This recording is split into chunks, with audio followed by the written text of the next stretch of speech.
میرے والد صاحب مزدوری کر کے شام کو گھر آئے تو میں نے محسوس کیا کہ وہ تھکن محسوس کر رہے ہیں۔ میں نے پاس جا کر پانی پیش کیا اور ابو کے کندھوں کو دبانا چاہا تو کہنے لگے، نہیں پتر، کوئی ضرورت نہیں، کام آسان ہی تھا، بس پانی رکھ دو اور تم جا کر اپنا سبق پڑھو۔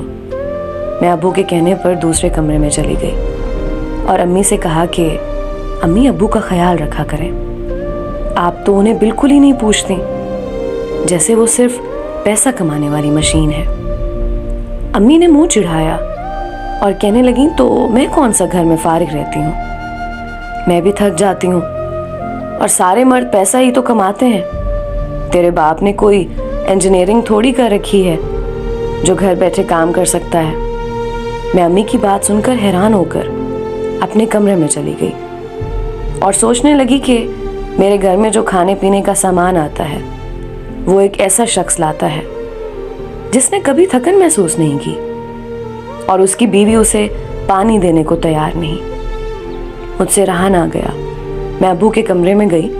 ابو سو رہے تھے اور میں نے دیکھا کہ ان کے دونوں ہاتھوں پر چھالے بنے ہوئے ہیں۔ دیکھتے ہی بے اختیار میرے آنسو نکل آئے، جو مجھے بتا رہے تھے کہ یہ شخص تمہاری ماں کی نفرت بھی برداشت کرتا ہے، تمہیں کالج بھی پڑھاتا ہے اور گھر کا سامان بھی مہیا کرتا ہے، غمی خوشی بھی اس کے ذمہ ہے، لیکن جب گھر آتا ہے تو کہا جاتا ہے اس نے کون سی انجینئرنگ کر رکھی ہے۔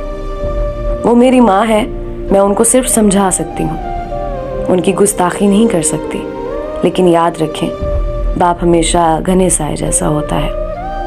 اگر ماں کے قدموں تلے جنت ہے تو نبی کریم صلی اللہ علیہ وآلہ وسلم نے فرمایا کہ باپ اس جنت کا دروازہ ہے۔ اپنے جیتے جی والدین کی خوشی کا باعث بن جائے، ان کی عزت کا خیال رکھیں، مرنے کے بعد آپ کے آنسو ان کے کسی کام نہیں آئیں گے۔